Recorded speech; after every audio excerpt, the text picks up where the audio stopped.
أعوذ بالله من الشيطان الرجيم. بسم الله الرحمن الرحيم. الحمد لله والصلاة والسلام على رسول الله وعلى آله وصحبه ومن والاه وبعد. We continue with Surah Nisa, Surah number 4, and we are with verse 3 today. Allah subhanahu wa ta'ala says, وَإِنْ خِفْتُمْ أَلَّا تُقْسِطُوا فِي الْيَتَامَى فَانكِحُوا مَا طَابَ لَكُم مِّنَ النِّسَاءِ مَثْنَى وَثُلَاثَ وَرُبَاعَ فَإِنْ خِفْتُمْ أَلَّا تَعْدِلُوا فَوَاحِدَةً أَوْ مَا مَلَكَتْ أَيْمَانُكُمْ ذَلِكَ أَدْنَى أَلَّا تَعُولُوا. If you are afraid to establish justice and fairness in dealing with the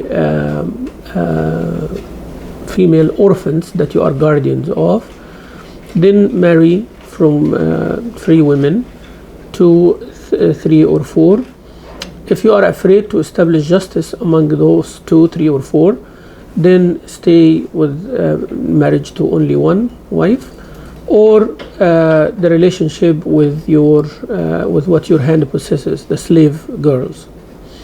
This is better for you not to transgress or deviate.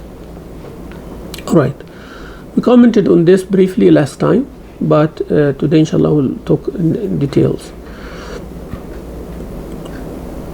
We said that in the Jahiliyyah time, when somebody dies and leave behind boys and girls, then they assign somebody as a guardian, not necessarily a relative, not necessarily their uncle or but someone else, and that someone else wants to take that fortune, the money that this girl inherited, so he marries her. When Islam came, they became afraid to marry in case that people would think that they are marrying for their fortune, or they are afraid to take the money without knowledge or anything, so they stay away from the orphan girls. So now it's counterproductive. That means it is hard to marry an orphan girl now, because everybody is afraid to do that. So Allah Azza wa Jal is saying that you establish justice, but if you are afraid to establish justice, don't marry that girl. Alright? See, in khiftum, only if you think that it's going to happen. It's not like you intending it to happen. Intending it to happen, that's transgression. And if somebody already intending to do that, that's haram, right? But Allah Azza wa Jal is saying here that if you have the thought that you might transgress, then stay away from that one under your guardianship. Marry her to someone else. Okay? And go marry, other women. Women are available, so marry 2, marry 3, marry 4. That's what this ayah is saying. It's not saying you are ordered to marry 2, 3 or 4. It's not saying that. It is saying that you have that option to do. That's why in the next sentence, Allah Azza wa Jalla said, and if you are afraid to establish justice among them. What does that mean? It means nobody can marry more than one, except if they are sure they're going to establish justice. Alright? And they are going to be able to take care of. Right? Because some people, they think that, I'm desiring to marry a second one. Let me go marry a second one. We say, no, you misunderstand. It is not like just an open season, Anybody can just go ahead and do that. No, Allah Azza wa Jalla make it a condition here. فَإِنْ خِفْتُمْ أَلَّا تَعْدِلُوا خِفْتُمْ. If you are like afraid that, I don't think so. I don't think I can manage to being just and being fair and, taking care of both and all of that. Now, if you are thinking like that, means it's not for you. Alright? But can the question can come. Can the marriage can a marriage of more than one wife become a must? Yes, it might. Marriage is one of the transactions, like an agreement between 2 people, right? So this agreement can be any of the 5 ahkam. See, now it's fiqh now. So any of the 5 hukum. 5 main ahkam is wajib, means it's a must on you to do. Mustahab, preferable for you to do. Makruh, it is wajib or sunnah, mustahab, makruh and haram. The 5. واجب means فرض يعني واجب. No, واجب. مستحب. لا, في one missing. Subhanallah, I'm just not focusing here.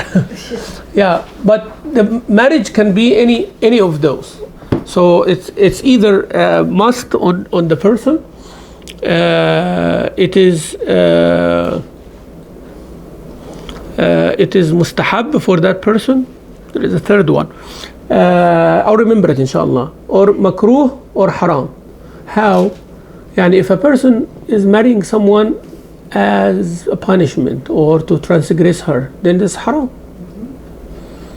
If the person is going to marry but they are not able, it's makruh to do. They are not able, they will suffer.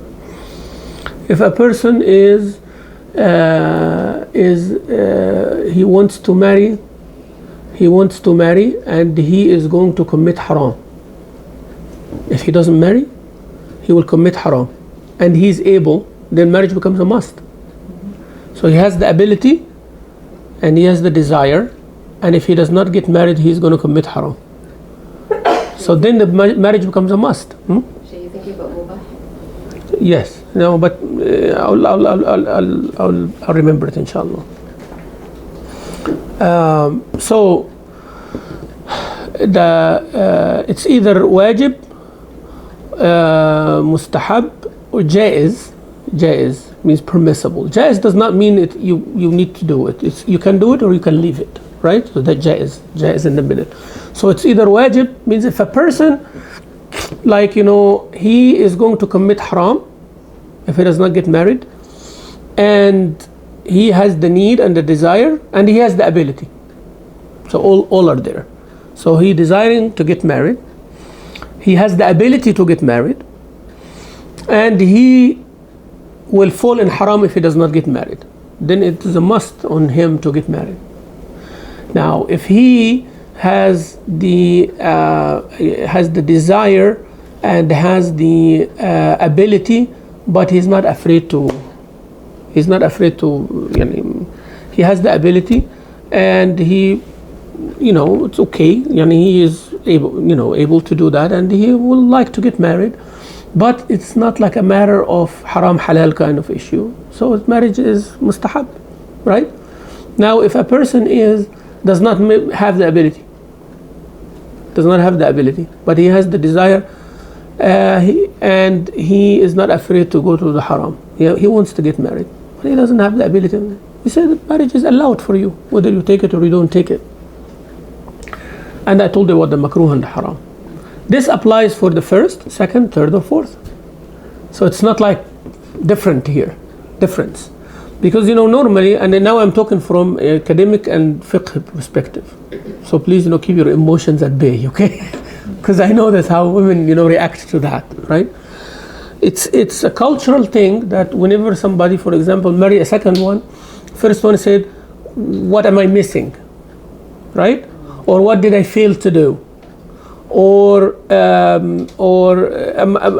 aren't I taking care of everything? Because this is the reaction, that thinking that if a person marrying a second one, that means the first one is failing in something, right? But that's not true. That's not necessarily the case. It might be like someone having something he wants is not in that wife, and he's looking for it in another wife. It might be, but is this always the reason? No. Is this always the reason? No. And the Prophet is the greatest example of all, right? This is not always the reason. The reason behind his marriages is never like that. Okay, so he stayed married with Khadija all his youth, one, right? But then one after the other, not necessarily the reason, that one is missing something. And he married Aisha, young, beautiful, everything, the family, all of that. But then he marries Sauda, which is very older lady, and he married this one and that one, and so not necessarily the reason. So that's a very important point. So marriage, if we understand it like that, that means it's not for everybody. Second, third. And marriage itself is not for everybody. Like you cannot marry just a child who is who's there and you, okay, let's marry someone. He does not have that ability, does not have the mental ability, does not have that. So it's haram to do this if it's going to transgress someone. You understand the idea? So first, second, third, fourth. First is always simple, because one man marrying a woman and they are living together, there is no issues here. Always the issue when a person want to make the ta'addud. Ta'addud means multiple, yani polygyny, right? There are different types when it comes to men and women. There is something called polygyny, means a man with multiple partners, multiple wives. And there is polyandry, which is one woman marrying more than one man. Yeah, polyandry, it has been there. Polyandry. Those two are called, yeah. And then you have the homosexuality, means same gender marrying each other. And with homosexuality you have polygamy, with can be one partner with more than one other person, right? So all of this multiple called polygamy. Polygamy means multiple partners, whether it's a man or a woman. Polygyny means one man with more than one woman. Polyandry is the opposite, one woman with more than one man. And then you have monogamy. Monogamy means one man, one woman only. Then you have that. All of those are, by the way, they have statistics.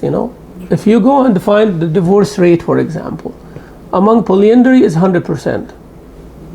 Like polyandry means a woman marrying more than one man is 100%. It's always ending up with divorce. It has to, because whom she's going to focus with, right?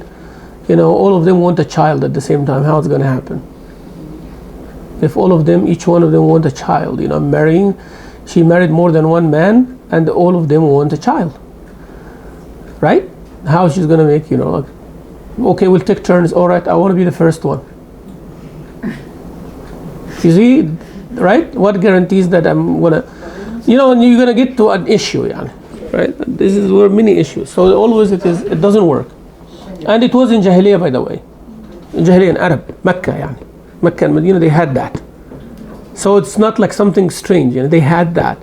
Polyandry only for sexual purposes, meaning what? Meaning like the woman would allow more than one man to have the relationship with her, and once she gets pregnant, she picks whomever, and he cannot refuse. She says, "You're the father." That's it. They did not have DNA or anything like that, right? No, yeah. So all of them will have relationship until she gets pregnant, and then she will choose whoever, and he will accept it, and that's it. So that's one way. Also, see, this is Jahiliyyah, and it's worse. So also a woman who is married, that she will make the agreement with her husband to have relationship with someone else of his choice. Oh. Yeah, same thing. What do you call that one? Yeah, but it's the same. I'm just discussing a woman with more than one partner, Okay. with his choice. Why? So they can improve the genes, right? So he chooses like someone from the tribe who's strong and powerful and all of that, and have a relationship with his wife until she gets pregnant, and then the child becomes his. So this was nikah of jahiliyyah. Sayyidina Aisha narrated a hadith about all of this, and nikah of jahiliyyah, nikah of jahiliyyah, that Rasulullah annulled all of them. He said all of those are voided, right? Anybody who has that is voided. There's no, whatever the result of that is, khalas, you can't change it, but it's haram from now. And he kept this monogamy, like a man and a woman, and the aqd and the witnesses and all of that, and polygyny, man more until 4 only. There is a Sahabi, his name is Ghailan Thaqafi, I think, and he came to accepted Islam, and he had 10 wives. 10 wives. Rasulullah said you choose 4 and release the 6. Even you have the children and all of that. This is the rule of Islam, right? And it is like that.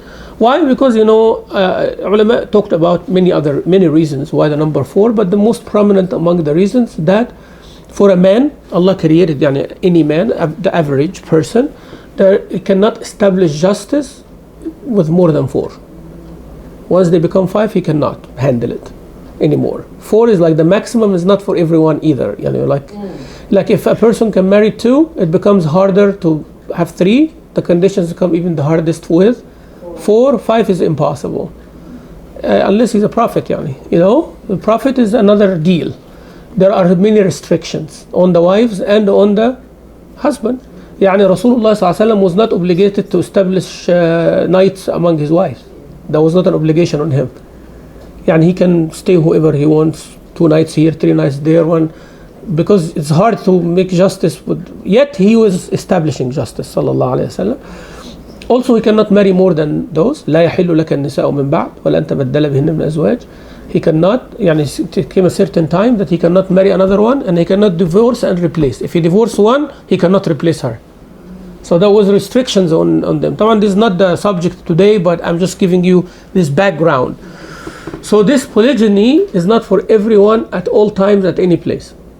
So there are many things. But as I mentioned, the reason is not because one is missing and one is that, then becomes an issue.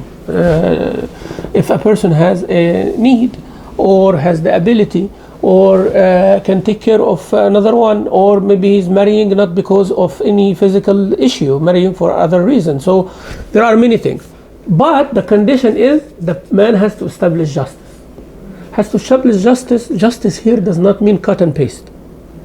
And another misunderstanding, you know. Justice doesn't mean cut and paste. If someone have 2 wives, one in a rich neighborhood and the other one is in a poor neighborhood, it is not because she's poor, but this is the neighborhood. This is the, he marries someone with high education and someone with very, average or decent education. Someone older and someone younger. Someone, her children are old while the other one, her children is young. These ones, they need car toys, but this one need a real car. So you cannot say that, to go to college, right? So there is a son here who wants to go to college.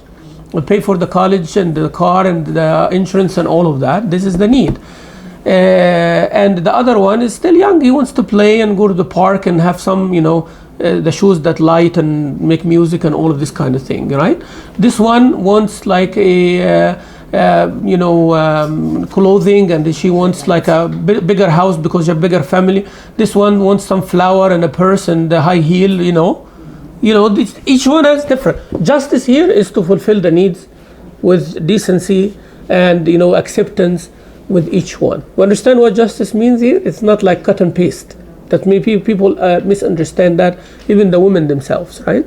They think like, okay, you did this, you have to, but do you need that? No, I don't need that. I just, whatever, right? So I'm not gonna bring, 2 watermelon over here, and then I have 2 watermelon over here, and she is only her and him, and this one is a family of 7. Not gonna do that, right? Buy the groceries here, I'm gonna cut. I have a lamb, I slaughter the lamb, I give half here and half here. It doesn't work like that. You understand this portion? Because justice here is something relative, that means you fulfill the needs. Means you cannot be needy while the other one is fulfilled financially, right? But we have to do it in a way that they are not in need and you are not transgressing. And if I'm not doing this at all and I'm doing that is wrong. I'm taking all this one always out and this one is always in prison at home. That's not right either. Okay? But taking her where, that's okay. This one likes to go to that place, but this one doesn't like to go to that place. You understand? Like someone wants to go to the park, but someone wants to go to the beach. كده بيحبوا كده يعني. One likes the water and one likes the flowers and stuff. He doesn't like the water. I'm not gonna say I have to take you to the water like the other one. It depends also on the capacity of the man. Yeah, but this is established. This is established. We understand that they cannot push hard while there is a limited. لينفق ذو سعة من سعته. Allah Azza wa Jalla said everyone according to their financial ability. Type justice within the feelings, that's impossible now, right? That's why Allah said وَلَن تَسْتَطِيعُوا أَن تَعْدِلُوا بَيْنَ النِّسَاءِ وَلَوْ حَرَصْتُمْ. It's gonna come, that verse is gonna come. You are not going to establish justice among women even if you are eager to. And most of the time whenever I give this lecture, the women use this ayah against me. He said, Allah said, you will never establish justice. And I said, but He's the same Allah who said you can marry 2, 3, 4. So actually it's against you, it's not with you. But that's not the interpretation anyways. This ayah doesn't mean what you understood. That Allah said you are not going to establish justice among women. Hence you don't get married. No, that's not what it means. It means in the feelings, you are not going to be just with women. So try as much as you can to have good feelings for both. فَلَا تَمِيلُوا كُلَّ الْمَيْلِ يعني means don't give all this clear love to someone while the other one is watching that she's nobody, right? So don't do that. All right, don't excessively show it, يعني. Yani just don't make sure that you show it all the time. Yani all the wives of the Prophet knew that he favors Aisha. They knew it, and they said it. But Rasulullah does it with her only, not in front of everybody. Yani. So at the end, while he was dying, he said, "Would you allow me to go for Aisha?" You know, what does that mean? Yani he wants to be with her, right? But he's asking politely, so they know. Salama also one time was asked, she said, yeah, but he favored her, but not me, right? Like he treats with her in a special way. Umar ibn al-Khattab told his wife, his daughter Hafsa, don't act like Aisha. You know, the feeling of Rasulullah toward her is not like you. So they knew this, right? But did that make the Prophet transgress anybody's right? No. Okay, so these two ayahs, one is speaking about the external, financial, physical things, and one is speaking about the emotional things. Emotional things, there is no way to establish justice. So don't make it very overt, don't make it very clear that you favor one over the other. Keep the feeling to yourself and hidden, but in the way open things, there has to be justice. So explain what justice is. We explain the justice in emotions versus the justice of other things. And not necessarily someone marrying someone else. Always, my family, they get scared of me speaking about this because I'm very convincing, So, and I don't want to make you think that I am advising this to everybody at all time, because I am the one who's saying that's not for everybody. And most of the people who are doing it, they are not qualified. Most, huh? So register that in your head, In our time now, most of the people doing that or wanting to do that, no qualification, 0. All right? So any man, whenever you talk about, second wife, ha ha ha ha, and they laugh and they like it. Opposite to every woman, that is every woman's worst nightmare. Right? And that's every man's dream. I'm just telling you. But dream is something, dream and nightmare is different from reality. Yeah, that's why I'm saying every woman's nightmare. I have girls too. I have that. So every woman's nightmare, that's understood. Allah Azza wa Jal is the one who make you feel like that. It's not me or you or anything like that. This is not something you control, right? It's beyond your control. This sharing a man, this is not a woman's thing, Period. A woman is a woman, right? So if a woman trying to show that she's not like that, she's lying. You think so? Yes, I do. No, either lying, or I'm sorry. Either lying or she has some problem here. Religious, all of that, you're not going to be more religious than Aisha, right? You're not going to be. And she is very jealous. She was against it. All the wives, they did not like other wives, But so close that door, right? So either when a woman said, Alhamdulillah, my husband can marry, and she goes even find a wife for him and all of these kind of things, there is something wrong, There is something. No, but it depends also on the age and the culture. It doesn't matter. Trust me. So does she? Wallahi, if she is 80 years old, if she's 80 years old, still the same thing. She would not like her husband to marry. I'm telling you, I know, I studied, I asked, I know. If it's either she is lying or she has a problem up here. Now, she is acting realistic, that's fine. But her feeling, I'm talking about the feeling inside. All right? Acting realistic, that it's better than losing my husband, let him marry someone else. Okay, that's realistic speaking, right? I'm not talking about that. I'm talking about the feeling, the emotions. This is not something that you feel wrong about okay, I cannot get rid. No, this is you. You are a normal human being. You are a normal Muslimah. You are a normal woman. It does not take away from your religion that you're jealous, that you don't like it.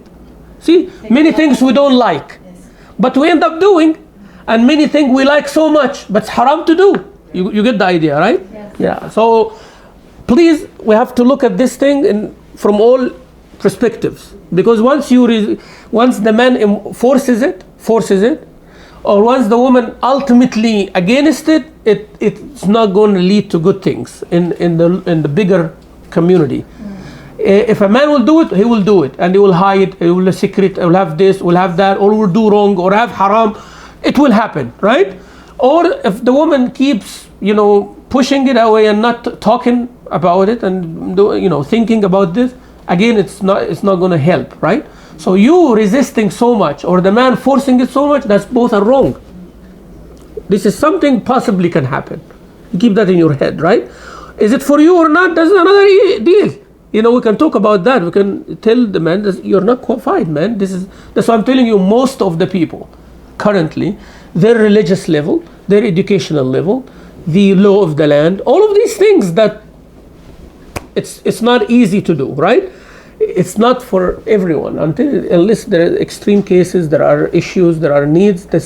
Have to be done like that. So it is not to be done without any conditions. And this ayah, it is telling us, فَإِنْ خِفْتُمْ أَلَّا تَعْدِلُوا فَوَاحِدَةٌ. One is best for you, for your religion and all that. Marrying one wife is the best for you if you are afraid not to establish justice. Just a fear. It's not like, okay, let me try. If I don't establish justice, then I can divorce one and keep one. That's not right. That is not what this ayah is saying. فَإِنْ خِفْتُمْ. Someone is not sure. I'm not sure whether I will establish justice or not. One is only good for you. Because some people say original rule is only one, and the other camp said no, the original rule is multiple, and one is the exception. Both of you are wrong. Someone, he might be, it's a must for him to marry more than one, and the others is a must for them to only keep one. You see what I'm saying? So it's very, very important. Like I look at the marriage people, and this might come shocking at you. Marriage people I'm counseling. Sometimes I find divorce is a must for this too. It's a must. Otherwise they will destroy each other, religion and mentally and physically and everything. It's a must to divorce. And when I tell them that, everybody is against me, right? And some people that I tell them, he needs to get married. Your daughter needs to get married. This is must on you to get them married. Otherwise, this is not going to end well. And they come cry after 1 year or 2 years later, right? So what I'm trying to tell you, this across the board, not only in polygyny, not only in 2 or 3 or 4, we're actually focusing on a very small percentage, very small qualified percentage of people. It's not everyone. Most of the community member, they are not qualified for that, right? You just take care of your wife first before you think about this thing, right? So Allah Azza wa Jalla is saying 2 things here. So people sometimes make it a condition. You're only allowed to marry 2 or 3 if you are afraid not to establish justice with the yatim, with the orphan girl. This has nothing to do with that. Allah Azza wa Jalla here, according to other tafsir, saying that if you are afraid to be unjust with the orphan girl, don't marry her. Marry someone else. That's one, okay? Now, marrying someone else, alhamdulillah, now you want multiple, only if you establish justice. That's your condition, right? Okay. As you were afraid to be unjust with the yatim, right? Be afraid also that you will not have justice with more than one. So actually, the ayah is more emphasizing on one, not on more than one. So it's saying if you are afraid like this, be afraid also that if you marry more than one, you are not going to be just. So think about it more. So when this happens, we know that this man understands this ayah very well, right? This marriage has to happen, and establish justice and all of this thing. So when you read the Quran and you go in the depth, you understand how beautiful is the this ta'lim of Allah Azza wa Jal. It's not just an open thing. And the culture also helps or stand against. There are certain cultures, marrying more than one, the whole culture helps. This is a common thing, right? And sometimes the culture doesn't help. So also you have to look at that. If you're going to establish justice, there is an agreement, there is everything, but around you is not going to help you. So you're going to suffer as well, even if you are doing the right thing, even if everybody okay with it. Yet you have to also see how you're going to manage. So managing is important. Like I tell people, okay, you want to build a masjid, it's great. How are you going to maintain it later? That's a big question. It's not like collect money, build a masjid, then what now? Then what we're going to do with that building? Who's the imam? What are the conditions? What are the education? What is this and what is that? That is more important to know before you even put a foundation of the masjid physically. And that's why Rasulullah ﷺ established the community of Medina first before the masjid is built. Masjid is to serve an existing need, not create a masjid and let's see what we can do with it. So same thing, I just like to have a second wife, then figure things out later on. It's not like that. I'm serious. This is not a joke. People think it's a joke. And even when you make all the calculations, subhanAllah, things start hitting you in the face later, right? How are you going to do this and how are you going to do that? And then you see, subhanAllah, it's not easy and it's not simple. So I hope, there's enough about that. Taban, we're not going to talk about the slave thing because we don't have that. It's not applicable. Then Allah talking about now the women that a man will get married to. وَآتُوا النِّسَاءَ صَدُقَاتِهِنَّ نِحْلَةً وَآتُوا النِّسَاءَ صَدُقَاتِهِنَّ نِحْلَةً. يعني give the woman their sadaq. Sadaq means mahr. You know the word mahr, right? Means the money or the gold or the silver or whatever valuable thing that the man gives the woman for agreeing to marry him. A gift of marriage. You know what is a mahr now? Don't say dowry. Dowry is another thing. In the Western culture, the word dowry is different. But we are talking about mahr, sadaq. It's called sadaq, sadaq, not sadaq, but same root. Sadaq or mahr. Sadaq or mahr. 4-letter word, sadaq, and mahr, 3-letter word. What does that mean? That is a gift. نحلة يعني هبة وعطية. يعني is a gift. The word نحلة means willing, giving it willingly as a gift, right? Giving it willingly as a gift to the wife. For what? For her agreeing to be the man's wife. Now all cultures, they interpret mahr different. You're giving mahr so I can buy this or I can do that. No, mahr should be just mahr.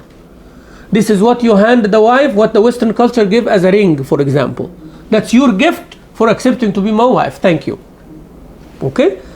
That mahr can be all given at the time of marriage, or all deferred, or all, or half and half, whatever. This based on whatever situation is. A man comes to Rasulullah sallallahu alaihi wasallam, said, "Ya Rasulullah, I want to get married." That story. So he marries him, and he said, "Do you have any dowry to give?" He said, "I don't." He said, "التمس خاتما من حديد." Even go get even an iron ring. Anything. He even said, "I cannot even afford that one." He said, "What do you have from Quran?" He said, "I have Surah such and such." He said, "I marry her to you for you to teach her that.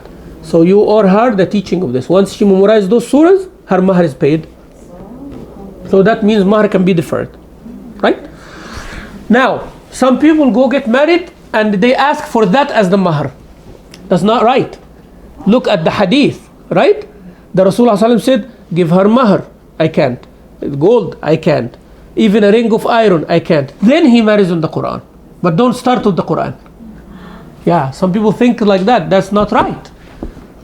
اوعي تقولي لي المهر كده كده. ضحك عليك يا سمير. So no, mahr. That's fine. I'm not saying the marriage is invalid. I'm saying it's okay. But for the things to be right, a woman has to have a monetary value mahr. Even it's 1 cent, but it's a monetary value mahr. Has to be in a form of something that worth money.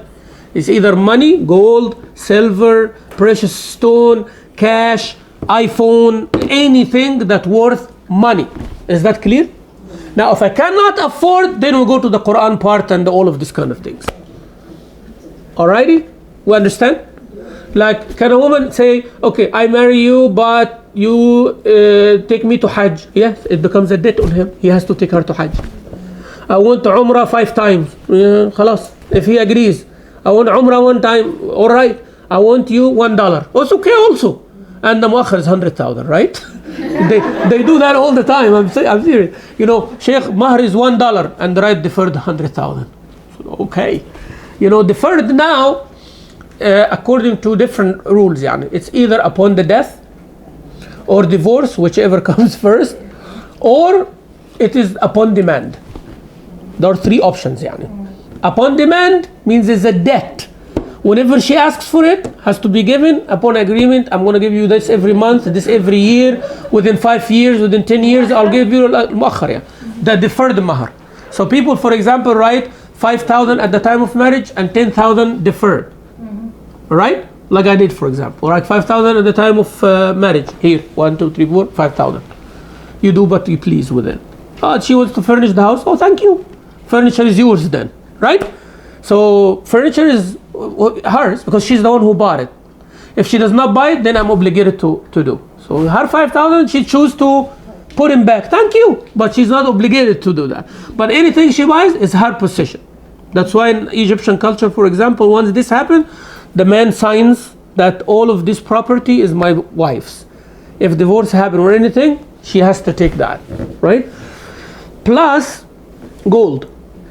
So I pay 5,000 and then you buy the gold. Each culture, they want the ring, they want the bracelet, they want this, they want that, they agree upon also.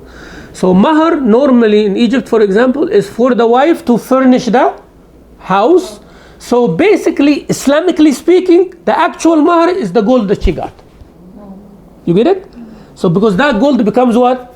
Hers. That is of value. That is what Islam want her to receive some monetary value as a gift, to feel that she's not cheap. She's not like someone who was given like that, right? No, this is yours. This is takreem for the woman, mahr.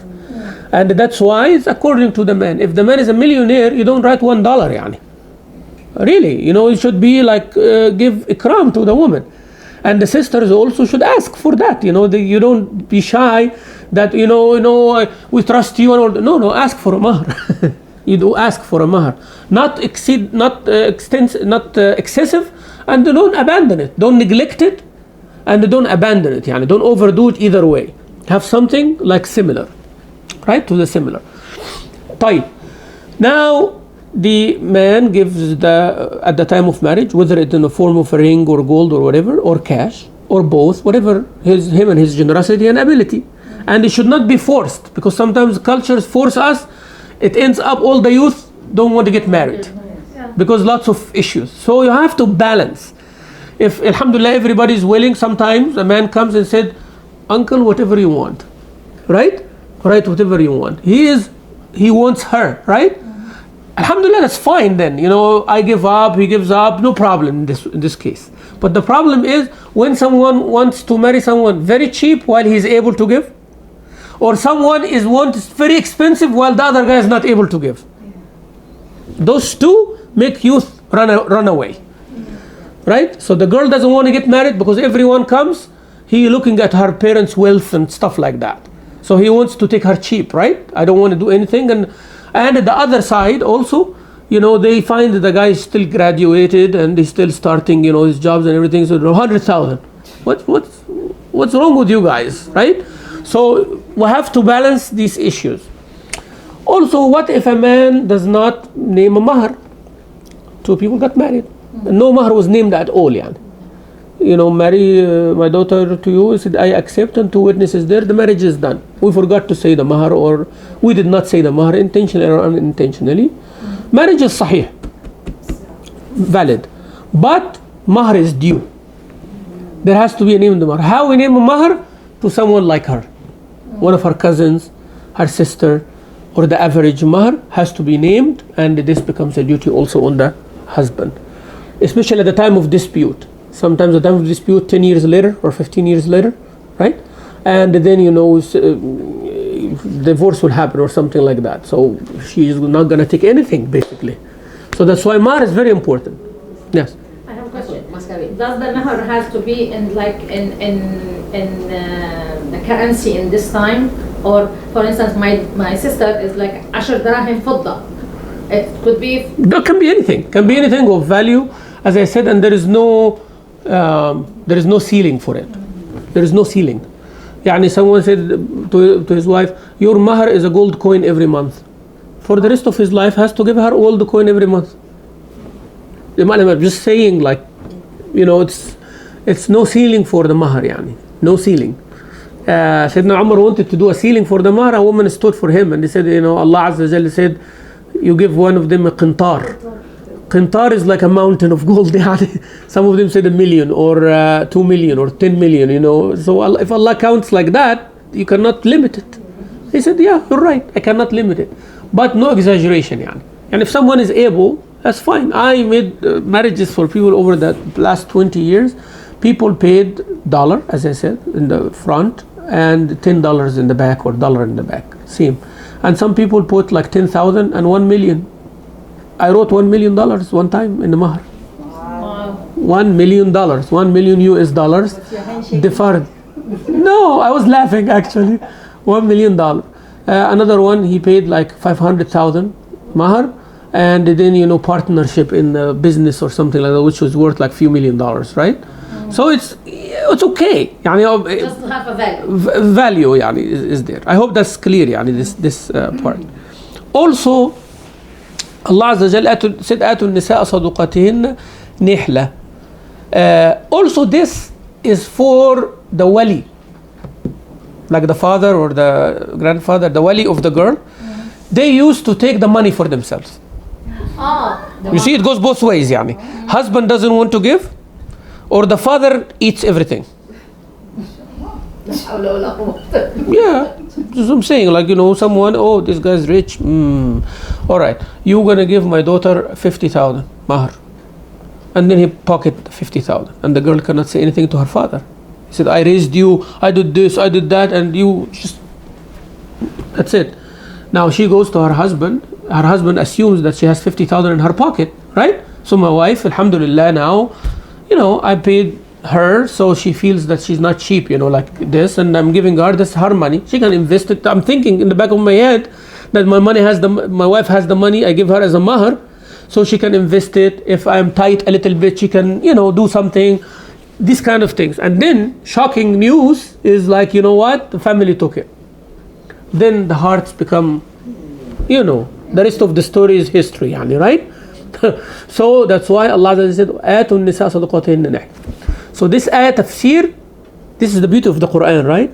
Is whoever is taking care of that woman, the husband will be taking care of that woman. So this ayat can be addressed to him, that you have to give her the Mahr willingly as a gift, is hers. Don't ask for it later. After marriage, give me the money I give you. Right? Also, who is taking care of her until that moment? Her father or her guardian, right?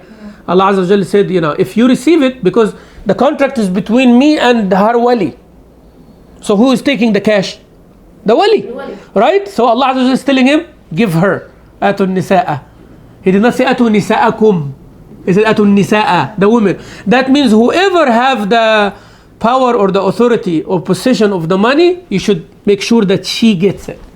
صدقاتهن نحلة فإن طبن لكم عن شيء منه نفسا فكلوه هنيئا مريئا. If she willingly say, husband, love, you know, my father wanted to take that, but actually I don't want anything, here is the Mahr back. Willingly, right? Fine. Or here is half of it.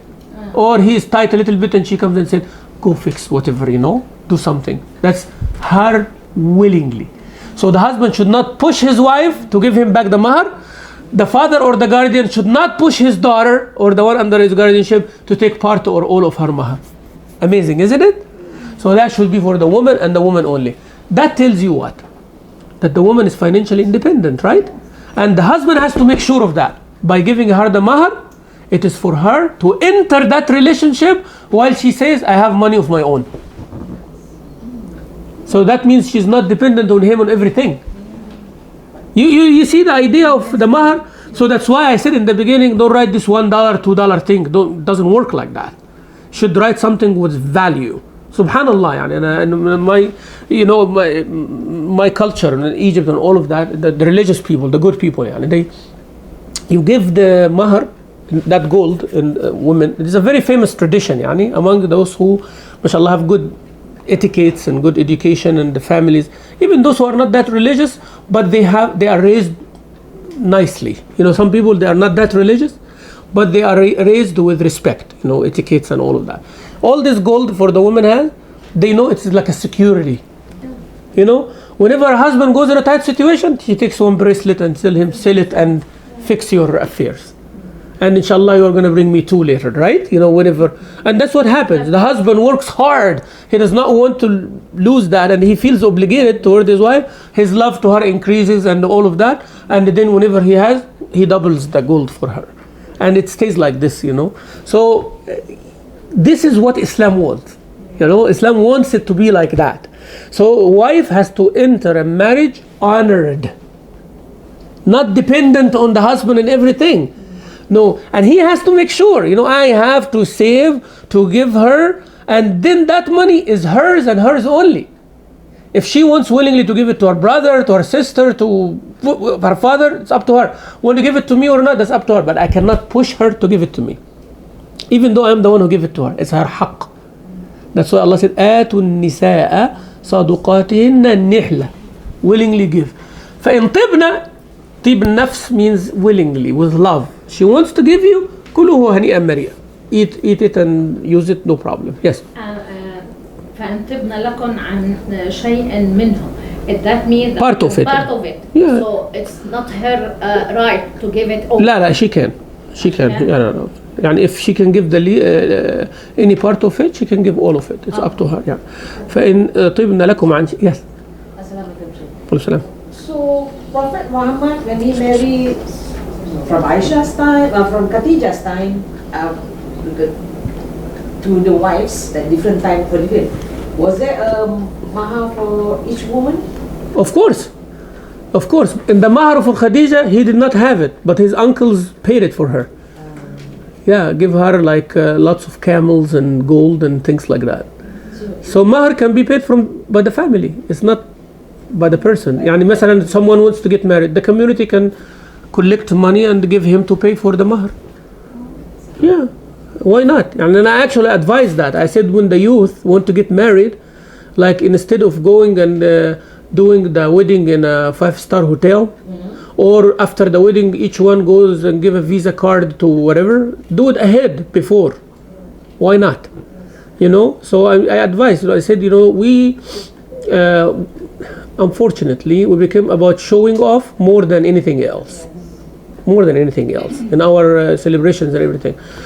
The money that this wedding costs, plus the money that the honeymoon costs if they want to travel or they wanted to do anything like that, this can be slashed to way down, can save 90% of it, thousands and thousands of dollars, right?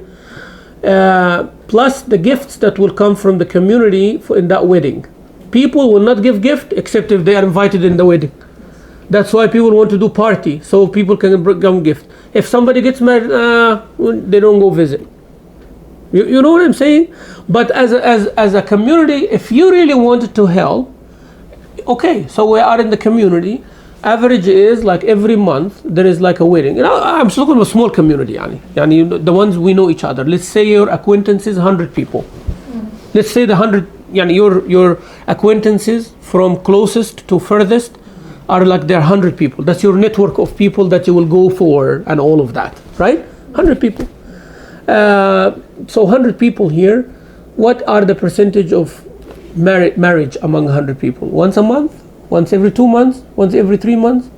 So that's why. And how much, what you give when you go to a wedding? $25, $50, $100? So make sure that every month or every 2 months you save a $25 or a $50. Okay? So when a marriage happens, we collect this fund, right? For those who are going to get married and, give them to establish their life. So they started their life $4,000, $5,000, $6,000. and they don't just take it and throw it, in a vacation, whatever. No, this money should stay in a bank or something like that for you if your job is still not paying until you stand on your feet. It helps. So this needs thinking, right? This needs lots and lots and lots of thinking. And instead of having a party hall, have it in the masjid community. Right? And instead of going and doing a walima big time, no, we come together and we cook. We can cook for ourselves, right? Each family can cook a little bit more food, or we gather together 7, 10, 15 families, and they cook the food or sponsor the food or something like that for this is our gift for the walima. So people used to pay mahr for other people. People will make the walima for other people. People give gifts for other people. People pay for hajj for other people. It's not like, it doesn't mean like I'm not able means the world finish. The world's, it's the end of the world. No, people can help each other, inshallah. And whenever, you help someone will come for your daughter, your granddaughter, your grandson. Someone will come in a wedding for you. Sometimes, it will come back, sooner or later. So we takaful. That's called takaful in Arabic. Takaful. Takaful means we all take care of each other. Because kafala means taking care of the other. Kafala zakariya, right? Kafala means someone taking of someone. Takaful is tafa'ul from both sides. Like takaful means kafala from here, also kafala from here. Means you take care of me today, I take care of you tomorrow. You understand takaful? So the takaful. I remember 20 years ago I wanted to start something called Takaful Fund, and it was shut down by a big organization. So they accused me of other things, but anyways, alhamdulillah. So takaful should be like some concept in the community for those affairs. And marriage, subhanallah, emphasized on in the Quran and in the Sunnah. Marriage is a solution for too many problems: psychological problems, mental problems, physical problems, society problems. Wallahi, marriage, political problems even. That's why at all times, and less than 100 years ago, the kings used to marry from each other to, avoid war. Yes. You know that, right? In history, it's not a joke. Marriage is not a joke, because once two people get married and they have a child, they're united. That child cannot see his family of his father and family of his mother fighting. He will unite. That child unites. So marriage is an institution that saves people from haram, saves people from too many things, right? Yesterday I got a very disturbing call in the fatwa line. A sister is calling. She's a revert. Her father was a Muslim, and her mother is not a Muslim, and they never got married. So you see the situation here, Muslim, not Muslim. And she's saying he was practicing at a time. That means he prays, he knows what is right and what is wrong, but because my mother was not a Muslim, he did not marry her. So he would rather have a haram relationship. Now she became practicing. She was raised as not Muslim, but now she came to the religion. She chose the deen of Islam, right? And she became practicing. Now she knows, according to Islam, he does not have the rights of a father upon her, because she is a legal child, out of wedlock. So this father is not her brother, who came the same way, is not her brother. Yeah, she has to wear hijab in front of him. He has to wear hijab in front of her father. He cannot inherit from her. She cannot inherit from him. And there is a big problem based on that. And she was talking, she was crying. She just like, what should I do now? I said, what you should do is focus on your deen. You don't have anything to do with that. You are not carrying the sin for your situation. You are a good Muslim, right? May Allah save you and give you a good husband to take care of you and everything, and nobody should blame you, nobody should look down upon you, all of that. But you have to not treat him as a father, because he never married her, and he's not willing to marry her even now, right? The mother is in her way, the father in his way, and this is the problem. Now I understand the importance of marriage, right? And she said, why? I told her it's very simple. Who encouraged us to get married? She said, Allah. I said, and who told us that zina is haram? Said, Allah Azza wa Jal. And who said, what to do with your father and what to do with your children? She said, Allah. I said, you cannot violate the orders of Allah and accept the privileges of Allah. Right? You cannot violate. For him, he wants to be your father now. right? But he did not choose the right way, and he insists on the wrong way. He cannot expect now you to deal with him as a father. He violated the rule of Allah and had a partner without marriage, while it could have been only a word. You take her to the masjid and say marriage, and khalas, you just took 2 words. And when he was offered, he doesn't want. So he cannot come and say, I don't want to do the rule of Allah, but I want you to respect me as your father. Cannot do that. To enjoy the rights, you have to do the duties. Is that clear? So that's why, Islam said if a married man or a married woman commit zina, they will be stoned because of that. Because marriage is very, very important. Marriage is very important as an institution that saves the humanity. Saves humanity. So going out of that is haram. That's why if a man really, really finds out, marry second one, third one, fourth one, and that's it, right? But don't commit zina. Right? And a woman, if you are going to commit zina because you are with that husband, divorce from him is not a big deal. Committing zina is a big deal. Having an affair with someone else is a big deal, right? But what happens here, it's open. Everybody can do whatever, right? Because they're afraid from the taboos, the culture and all of that. A woman is cheating, even though she is miserable in life. And the man is cheating, even though he can do things legally and halal way. And the end result is what? Nobody knows who's the brother, who's the sister of who.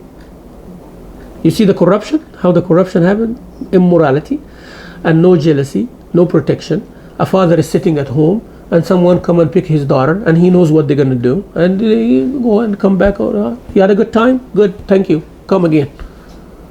What is that? So this is the issue. So when marriage is discouraged, what is encouraged? Haram. When marriage is encouraged, then what will be discouraged? Haram. You see? So that's why I always say, if marriage comes, even if it's young, and we are going to get them married, it's much, much better than them doing the haram.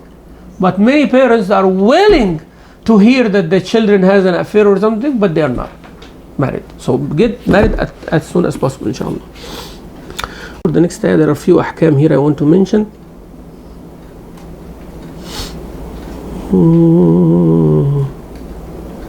We understand that point before I move to the other one. If a man knows that he is going to be unjust with more than one wife, it is haram on him to marry more than one wife.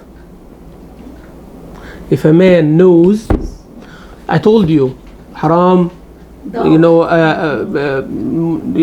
mustahab or jaiz, makruh or haram, wajib, this, that. It's based on how, whether first wife, second wife, third wife, fourth wife, right?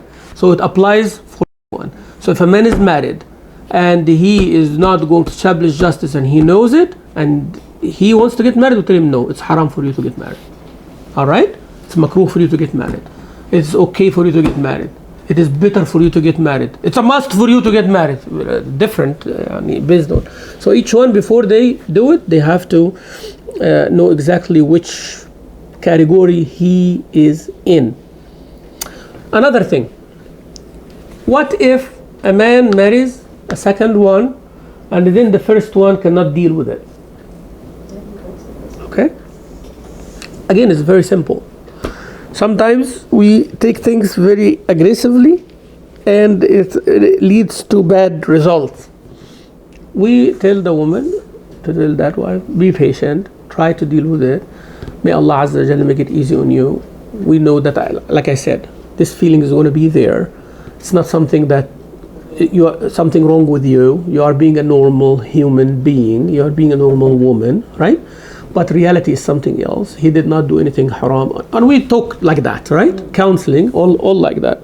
Well, she understands all. She gets it. But she said, you know what? I know all of that, but it's not me. I cannot deal with it. Right?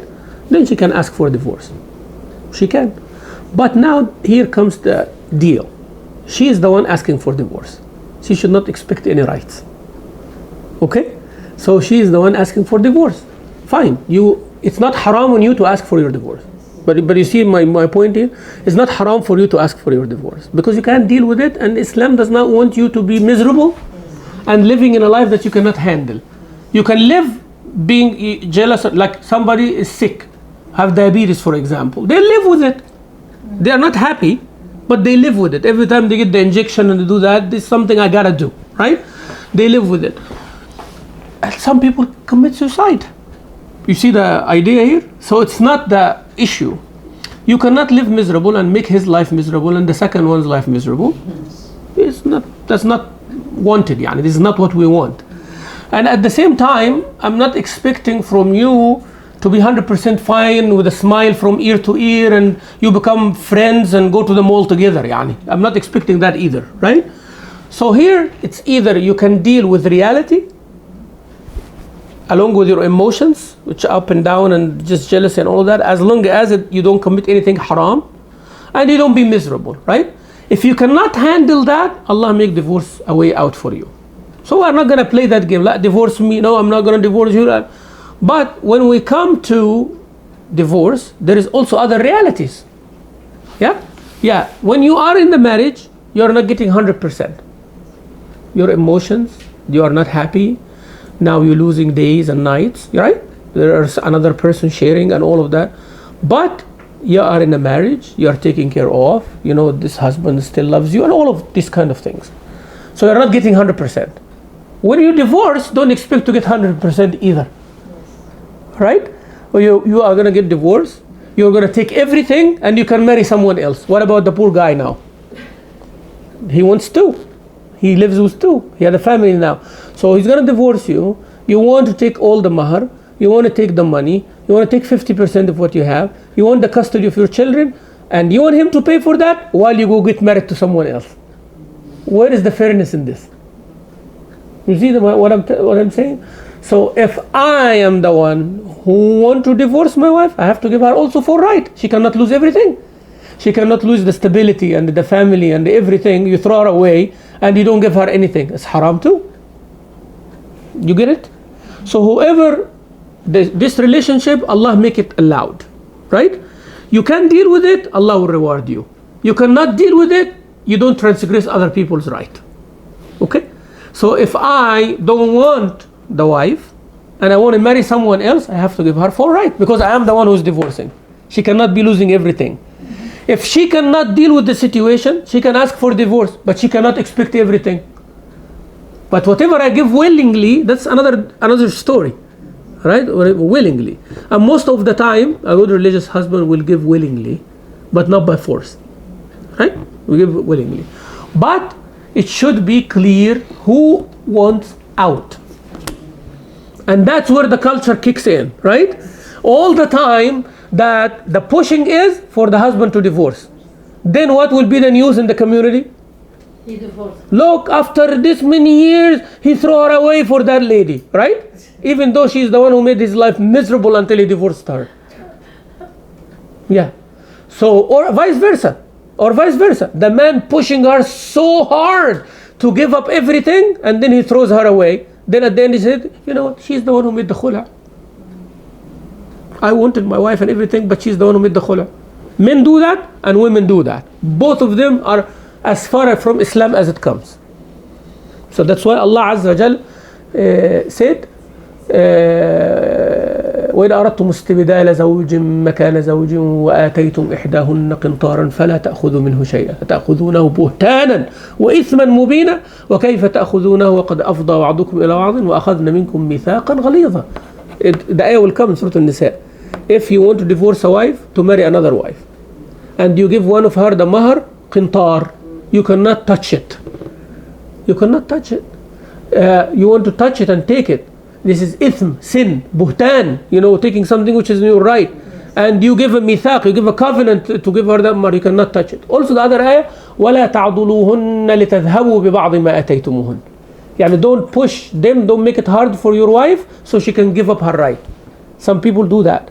He wants to divorce her, but he wants it to come from her. Right? So he pushes her and order her and insult her and all of that until she gives up. Said, you know what? I don't want this marriage anymore. I give up my rights. Just divorce me. That's haram to do. You see? So it's very important, sisters, to understand these concepts. When the dynamics of marriage, as I said, marriage is very important. Dynamics of marriage are very important. Rights and duties are very important. Emotions is one thing, but don't let it transgress the rights and the duties. Rights and duties is one thing, but you cannot ignore the emotions. You see the balance here? I cannot come and say, okay, with a ruler and a pencil, this is how it's gonna go. Marriage is not like that. There is lots of fadl. Allah said, وَلَا تَنْسَوُا الْفَضْلَ بَيْنَكُمْ عَاشِرُونَ بِالْمَعْرُوفِ أمسكوهن بمعروف أو فارقوهن بمعروف فإمساك بمعروف أو تسريح بإحسان. That's not the ruler and rights and duties. Allah said معروف, fadl, ihsan. You see? So we deal with each other like that. Things managed easy. If it cannot be managed, we separate also on a good note. But not like this. Because everybody wants, I'm going to destroy you now if you did this, So that is not the case. I wish things work like that. Wallah, it becomes very simple and easy. Sahaba among them, this happened. A woman did not want the marriage. She divorced. She gave him everything. She goes after the iddah, marries another Sahabi. And both of them were studying with Rasulullah sallallahu alaihi wasallam.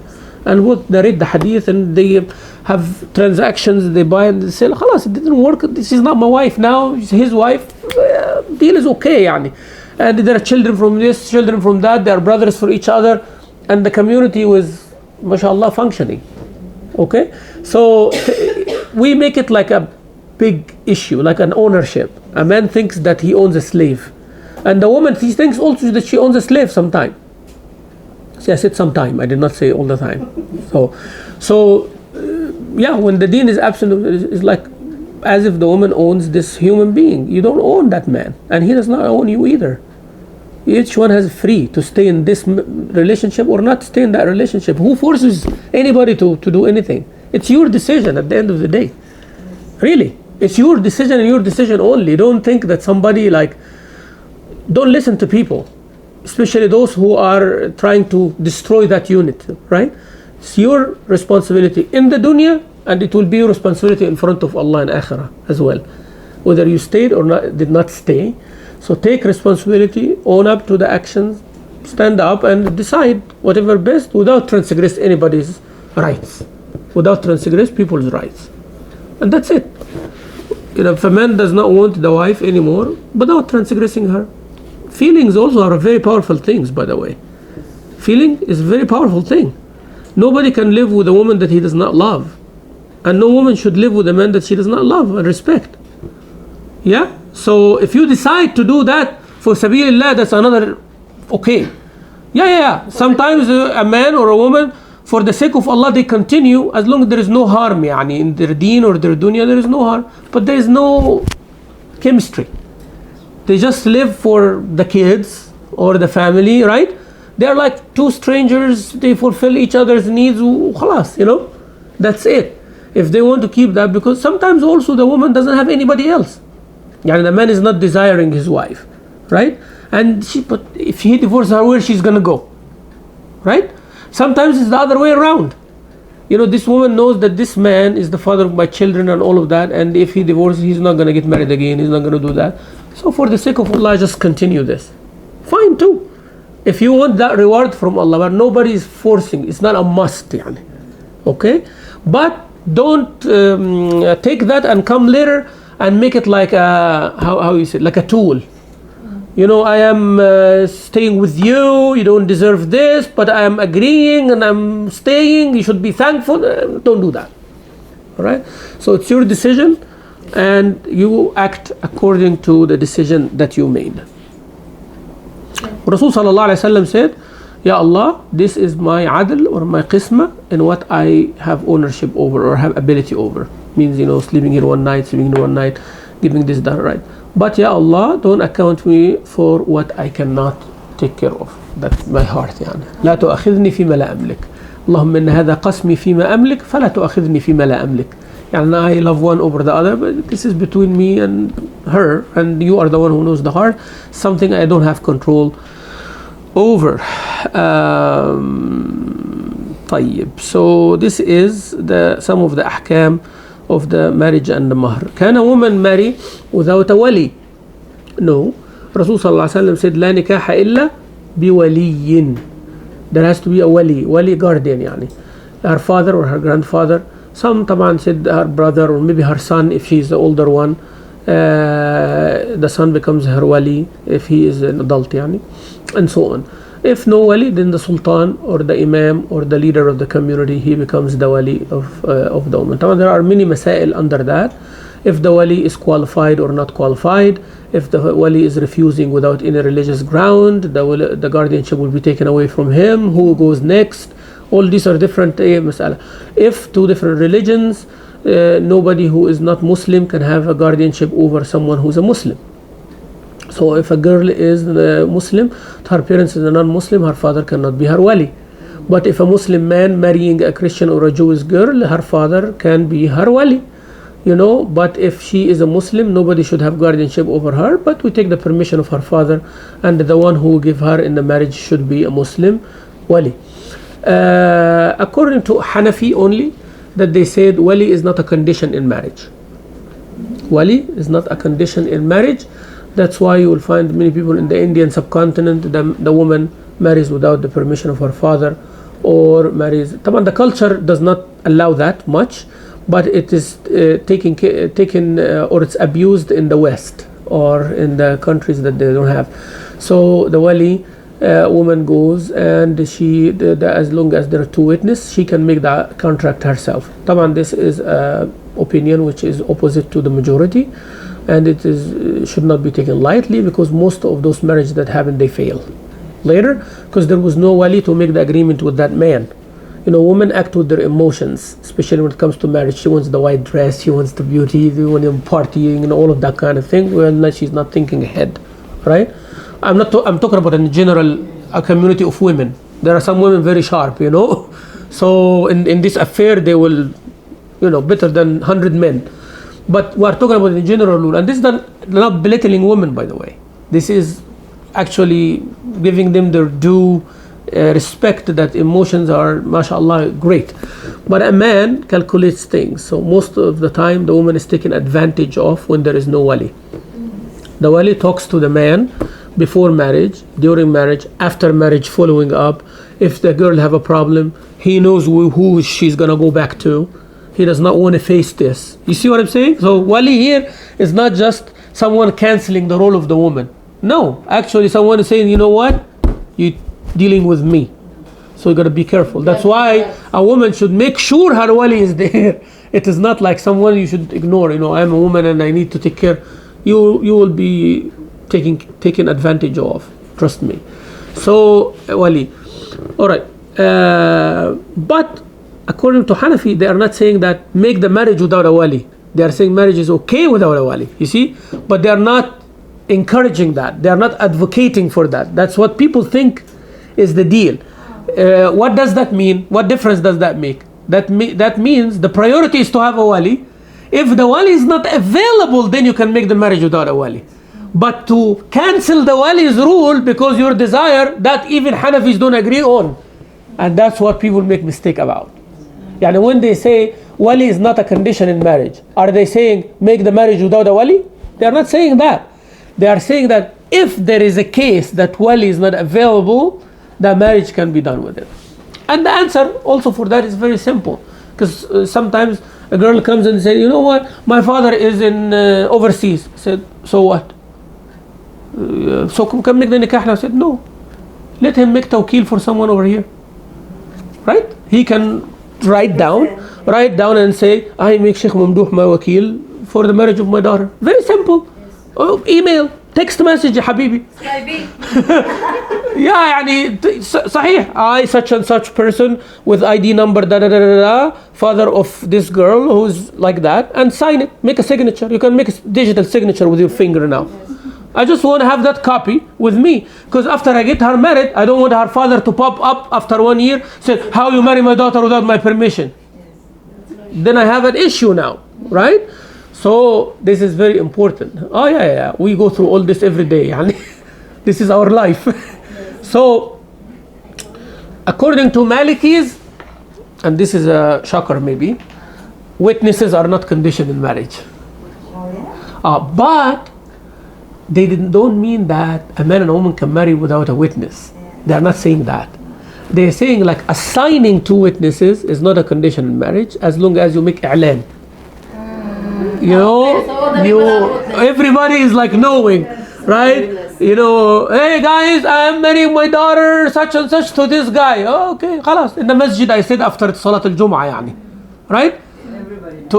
Everybody knows now. خلاص. I'm not saying that those are the two witnesses, come sign here, sign here. You understand what some people now, wallah, this is not a joke. Some people now take this part of no wali from Hanafi and the part of no witness from Maliki, and they go in a room with her. Hun, love, you want to marry me? Yes, I marry you, my love. Okay, you are husband and wife now. Let's Oh go. my God. Allah is our witness. I swear to God that happened. I swear to Allah, especially among college students. Yeah, no, not urfi. Urfi means it's not registered in the court. But people take urfi as a man and a woman. That's a movie urfi, you know. Movie, call it urfi, that a man and a woman, he says, Allah is our witness. Look at this flock of birds. I'll make them witnesses for our marriage. And they go get married and but that's not right. That's not right now. So, but we understand now. Rasul said, لا نكاح إلا بولي وشاهدي عدل. There has to be a wali, there has to be two witnesses, and the mahr. We talked about three now, right? Wali, and if it's not the father, it's this or that. If the wali is not qualified or he disqualifies himself, then the sheikh or the imam or the leader of the community, and Muslim, you know, should be the wali for that one. Right. What if, now there is a nice case here, I'm going to tell you. What if this orphaned girl does not have any family member and a stranger become her wali? So he is her wali and he's going to marry her. How's going to happen now? Yeah, he can. But how he can marry himself to her with the two witnesses. And that happened. Abdurrahman ibn Auf radiallahu anhu did that. So, you know, he will have two witnesses after her consent, of course. Yeah, he cannot marry her without her permission, you know, her consent. And he comes in front of the two witnesses and he says, I marry myself to this. I marry that girl to myself in the book of Allah and Sunnah of Rasulullah. I'm her wali and I want to be her husband. I agree. The witnesses there, and khalas, alhamdulillah, they are husband and wife as well. Some of the scholars said no, she has to be appointed a wali other than the person who's going to marry her. So he's her wali, but when he marries her, he should appoint someone to become her wali in the nikah, which is it's not a big deal, inshallah. Yeah, there are different things. So the man can be the wali and the husband at the same time. So, you know, sheikhs have answer for everything. I have a question. Yes. What about what hakim of some people now, they say when you have like the agreement for the marriage, you can put some condition, and a lot of family they try to put the condition in case he get married with Sahih. another one. Good. He will get everything. Good. According to the majority of scholars, this condition is invalid. So even if they make the condition, like according to Shafi'i and all that, this condition is not going to work. Even if he agrees to the condition and he goes marry someone else, it's not like it as is no other. According to Madhab Imam Ahmed, this condition is valid. So yeah, if she puts the condition and he agrees on it, he cannot marry another one without her permission. So she has the right to say, if you marry someone, you divorce me, and she takes full rights. So this condition will not valid the agreement. No, not violate. I believe that the condition, if it is written, it's a condition. Yeah, I have the right not to accept the condition. You know, if I am going to get married and the father would say, I want to put a condition, I said no. It's either, you know, you don't put the condition or no marriage today. But if I agree on it, according to my madhab, Imam Ahmed, then you agree on it, you fulfill it. Yeah. And I made a marriage before for that, you know, marriage in the community, that you know, if you're going to seek another wife, automatically you should divorce me. And it becomes valid. If they agree on it, valid.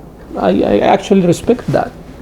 If you agree on this, that's fine.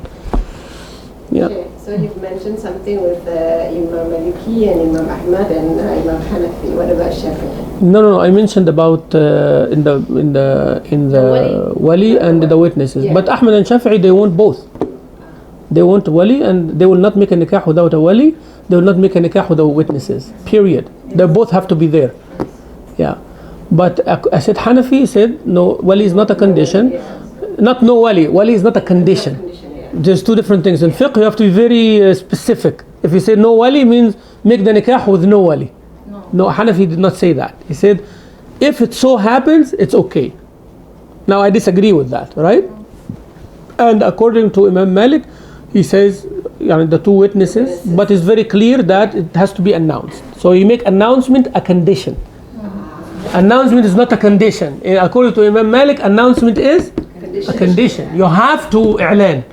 You have to make more than two people know. So if you are not going to assign the two witnesses, because if a dispute happens, you bring the witnesses, because there was no writing before. Two witnesses. Who witnessed the marriage? This and that. But according to Imam Malik, there is no this and that. The marriage, everybody in the community knows. The whole village. So actually his approach is stronger if you look at it. But the other approach, they make the two witnesses, and maybe the marriage will not be known except for those two witnesses. Some marriages will not be known except only by the man, the woman, her wali, and the two witnesses. And will stay like that for years. Right? But according to Imam Malik, from the get-go, you cannot get married like that. There has to be more people knowing it. If you stick with the two witnesses, it's okay with him too. But if you don't assign the two witnesses, it becomes a must to make the i'lan, the announcement. So that's why I'm saying marriage is not simple. That's why people have to be educated about marriage. I am advocating actually for classes. In this time and age, this land that we're living in, people need to take a course before they get into marriage. In Malaysia, they do that, I guess, right? A course. It doesn't have to be just a 1 weekend seminar or something like that. They come, they take the course, and they, ask them that they understand or not, maybe a couple of simple questions, and after that they take a certificate, they go do the medical checkup and all that, and they come, alhamdulillah, marriage to be done. That should be, actually, I'm for that. I'm for that, because the time and age necessitate this kind of thing.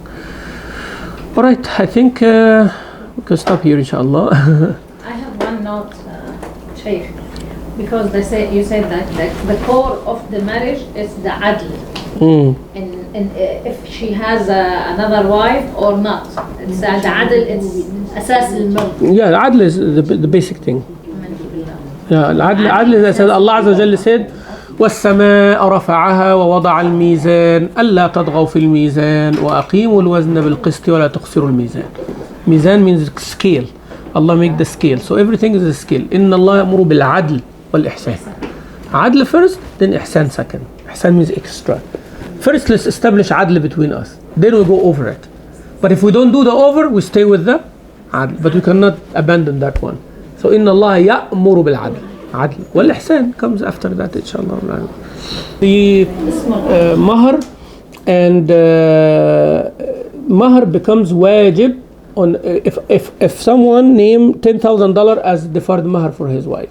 When does this deferred Mahr become due? The wife asks for it. No, when they consummate the marriage.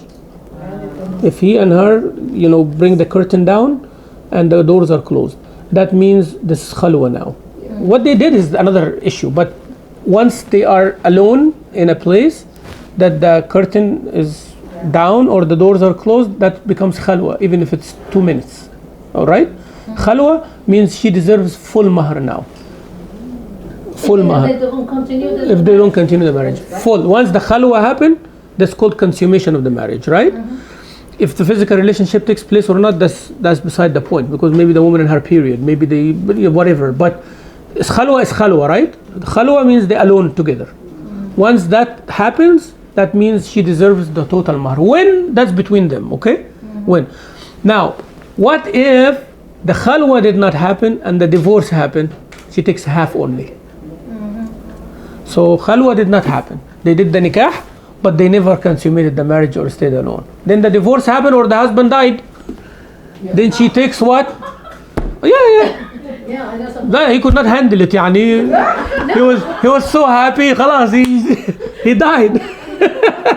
Before he goes, it happened. Or somebody shot him, or he got killed, or a bomb came over. It's very possible to happen. the husband dies in his wedding night, or the wife dies in her wedding night. So this is, you have to know these things, right? Before the inheritance, she will inherit from him because now she have a nikah, right? She will inherit things from him, but the mahr has to be half only, half mahr before the dukhul. If the dukhul happens, then the full mahr will be there. That shows you also how the honor of the woman, because she's not going to be, virgin anymore. If she was young, she did not fulfill any right, any duties to take full rights, like these things. And also خلينا نخلص بس الحتة دي.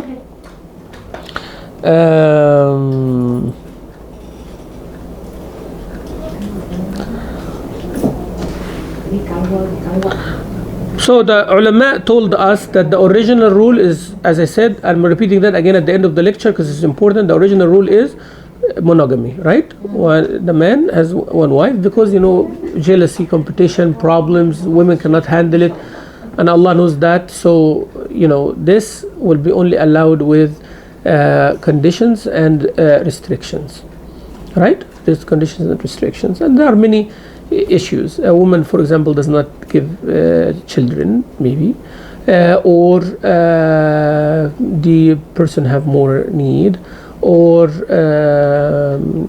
there are more women and less men after a war, after things like that. And then the justice, of course, is the most important condition. And this brings us to the end of that. Next time, inshallah, we talk about another hukm, another ruling, which is being a guardian over young children, not only little girls for the marriage and all of that, but in general, taking care of the yatim, taking care of the yatim, and who to give money to and when to give money to them. Once you test them and their mental capacity, they can handle it, then you can give them their wealth back. So stay guardian as long as they are not able to handle it. Once they are able to handle it, should give it back to them. صلى الله على محمد وعلى آله وصحبه وسلم والحمد لله رب العالمين. Sheikh,